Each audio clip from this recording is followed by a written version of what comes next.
بسم اللہ الرحمن الرحیم۔ السلام علیکم ورحمۃ اللہ وبرکاتہ۔ تمام دیکھنے اور سننے والوں کو میرا تہہ دل سے سلام۔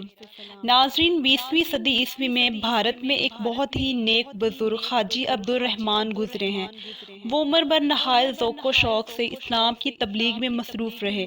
ان کی تبلیغ سے سینکڑوں ہندوؤں نے اسلام قبول کیا، مگر حاجی عبدالرحمن خود پیدائشی طور پر ایک ہندو تھے۔ اب سوال یہ ہے کہ یہ ہندو سے مسلمان کس طرح ہوئے؟ ناظرین، آج کی ہماری یہ ویڈیو اسی واقعہ سے متعلق ہے، اس لیے ویڈیو کو مکمل ضرور دیکھیے گا۔ حاجی عبدالرحمن بھارت کے ایک گاؤں اٹاوڑ میں پیدا ہوئے۔ والدین نے ان کا نام مکند رام رکھا۔ خود انہوں نے اپنے مسلمان ہونے کی داستان کو اس طرح بیان کیا ہے: میں گاؤں اٹاوڑ کے ایک اسکول میں پڑھتا تھا اور پڑھائی میں بہت تیز تھا۔ میرے ساتھ مسلمان لڑکے بھی پڑھتے تھے۔ میں نے گاؤں کے مسلمانوں سے اور اپنے ساتھی لڑکوں سے رسول اللہ صلی اللہ علیہ وآلہ وسلم کا پاک نام سن رکھا تھا۔ اس سے میرے دل میں رسول اللہ صلی اللہ علیہ وآلہ وسلم سے محبت سی پیدا ہو گئی تھی۔ میرے باپ کی دکان تھی جو گاؤں میں خوب چلتی تھی۔ ایک رات کو میں نے خواب میں دیکھا کہ میں اپنی دکان میں ہوں، باپ نہیں ہے اور میں ہی ان کی جگہ بیٹھ کر سودا بیچ رہا ہوں۔ گاؤں کی کچھ عورتیں جن میں میری رشتہ دار بھی ہیں سودا لینے کے لیے دکان پر کھڑی ہیں اور میں سودا دے رہا ہوں۔ اتنے میں معلوم ہوا کہ مسلمانوں کے پیغمبر حضرت محمد صلی اللہ علیہ وآلہ وسلم کی سواری آ رہی ہے۔ میں ان کے دیدار کے لیے دکان چھوڑ کر جانے لگا، مگر ان عورتوں نے مجھے جانے نہیں دیا اور کہا، مکندہ، پہلے ہمیں سودا دے پھر کہیں جا۔ میں نے جلدی جلدی ان کو نمٹانا چاہا، ابھی نمٹا نہیں سکا تھا کہ معلوم ہوا کہ رسول اللہ صلی اللہ علیہ وآلہ وسلم کی سواری آ گئی ہے اور بہت سے لوگ جمع ہیں۔ میرے ہاتھ میں سودا تولنے کی جو ترازو تھی، میں نے اس کو زمین پر پٹک دیا اور رسول اللہ صلی اللہ علیہ وآلہ وسلم کو دیکھنے کے لیے دکان چھوڑ کر بھاگا، مگر جب میں پہنچا تو آپ صلی اللہ علیہ وآلہ وسلم کی سواری آگے بڑھ چکی تھی اور میں چہرہ مبارک نہ دیکھ سکا، بس پیچھے کی جانب سے ہی دیکھا۔ اس سے میرے دل میں ایک بے انتہا محبت کی سی کیفیت پیدا ہو گئی۔ آنکھ کھلی تو دل میں وہی کیفیت تھی۔ میں نے گھر میں کسی سے ذکر نہیں کیا اور دل میں ارادہ کر لیا کہ میں مسلمان ہو جاؤں گا۔ صبح کو اسکول گیا لیکن پڑھنے میں بالکل جی نہیں لگا۔ رات جو خواب دیکھا تھا بیٹھے بیٹھے بس اس کو سوچتا جاتا تھا۔ جو پنڈت جی مجھے پڑھا رہے تھے انہوں نے دیکھا تو مجھے اپنے پاس بلایا اور پوچھا، مکندہ، آج کیا بات ہے؟ کیوں گمسم بیٹھا ہے؟ پڑھتا کیوں نہیں؟ میں نے انہیں بتایا کہ میں نے ایسا سپنا دیکھا ہے۔ انہوں نے مجھے ڈانٹا اور کہا، جا اپنی جگہ بیٹھ اور اپنا کام کر۔ میں اپنی جگہ آ کر بیٹھ گیا۔ تھوڑی دیر کے بعد پنڈت جی نے مجھے پھر بلایا اور پوچھا، مکندہ، ذرا پھر بتا، تو نے رات کیا خواب دیکھا؟ میں نے جو کچھ دیکھا تھا وہ انہیں پھر بتایا۔ انہوں نے پھر مجھے ڈانٹا اور کہا، جا اپنی جگہ جا کے بیٹھ۔ چھٹی ہونے تک پنڈت جی نے ایسا کئی مرتبہ کیا اور جب چھٹی ہوئی تو وہ میرے ساتھ میرے گھر آ گیا اور میرے والد کو علیحدہ کر کے کہا، مجھے ایسا لگتا ہے کہ آپ کا بیٹا مسلمان ہو جائے گا۔ مجھے اس وقت کچھ معلوم نہ ہوا کہ پنڈت جی نے میرے باپ سے کیا کہا، لیکن بعد میں مجھے معلوم ہوا کہ باپ نے میری ماں کو بھی بتا دیا۔ وہ دونوں بہت فکر مند اور پریشان ہو گئے۔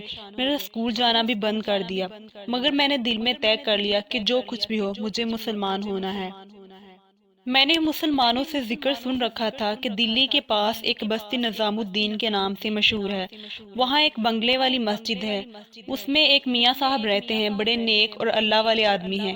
جو کوئی ان کے پاس جائے اس کو اپنے پاس رکھ کر پڑھاتے ہیں اور کھلاتے پلاتے بھی ہیں۔ میں نے انہی کے پاس جانے کا ارادہ کر لیا۔ پھر ایک دن موقع پا کر چپکے چپکے گھر سے نکل گیا اور کسی طرح بستی نظام الدین کی اس مسجد میں پہنچ گیا۔ گھر اور گھر والوں کو بالکل خبر نہ ہوئی کہ میں کہاں گیا۔ بعد میں معلوم ہوا کہ ماں باپ بہت دنوں تک روتے رہے۔ یہ تو حاجی عبدالرحمن کا اپنا بیان تھا۔ جن اصحاب نے ان کو دیکھا ہے وہ بتاتے ہیں کہ حاجی صاحب رحمۃ اللہ علیہ نہایت پرہیزگار، عبادت گزار اور سخی بزرگ تھے۔ اسلام کی تبلیغ کا حد سے زیادہ شوق تھا۔ ان کی تبلیغی کوشش سے 2000 کے لگ بھگ ہندوؤں نے اسلام قبول کیا۔ ناظرین، حاجی عبدالرحمن اپنے غیر مسلم خاندان والوں اور رشتہ داروں سے بھی نہایت اچھا سلوک کرتے تھے۔ وہ جب بھی ان کے ہاں جاتے ان کے بچوں میں خوب پیسے بانٹتے۔ یہ لوگ بھی ان کے مسلمان ہونے کے باوجود ان کی بہت عزت کرتے تھے۔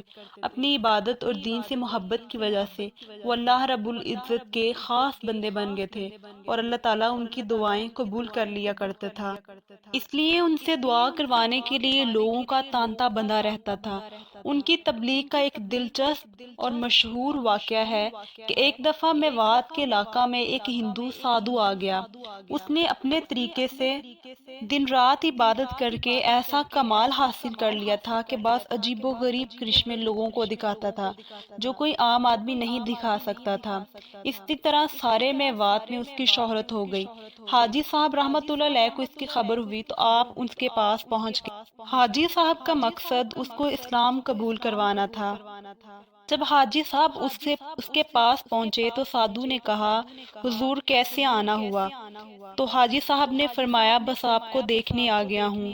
اور پھر ان سے کہا کہ آپ یہ جو مختلف قسم کے کرشمات کر لیتے ہیں یہ آپ نے کیسے سیکھا اور یہ درجہ کیسے حاصل کیا؟ سادھو نے کہا، بس مالک کی مہربانی ہے ورنہ میں کیا چیز۔ حاجی صاحب نے ان کی خوب تعریف کی اور پوچھا، یہ کمال آپ کو کیسے حاصل ہوا؟ اس نے کہا، میرا ایک اصول ہے کہ جس چیز کو میرا جی چاہا میں نے نہیں کی بلکہ اس کے خلاف کیا، اور اس کا نتیجہ یہ ہوا کہ مجھے اپنی طبیعت اور دل و دماغ پر قابو ہو گیا۔ اب میری طبیعت اور دل و دماغ میرے تابع ہیں۔ حاجی صاحب نے کہا، اچھا کیا آپ اسلام قبول کرنا چاہتے ہیں؟ سادھو نے کہا، بالکل نہیں۔ حاجی صاحب نے کہا، تو پھر ضرور اسلام قبول کریں ورنہ آپ کا اصول ختم ہو جائے گا اور ساری عمر کی محنت ضائع ہو جائے گی۔ اگر جی اسلام قبول کرنے کو چاہتا تو بالکل نہ کرتے، مگر جب جی قبول کرنے کو نہیں چاہتا تو ضرور اسلام قبول کریں، ورنہ آپ کا اصول ختم ہونے سے کمال بھی ختم ہو جائے گا۔ غرض حاجی صاحب نے سادھو کو ایسا گھیرا کہ وہ لاجواب ہو گیا اور اسی مجلس میں مسلمان ہو گیا۔ اللہ عز و جل سے دعا ہے کہ وہ ہم سب کو دین اسلام کو سمجھنے اور اس پر عمل کرنے کی توفیق عطا فرمائے۔ ویڈیو پسند آئے تو اس کو لائک کر کے دوستوں کے ساتھ شیئر کریں۔ جزاک اللہ خیر۔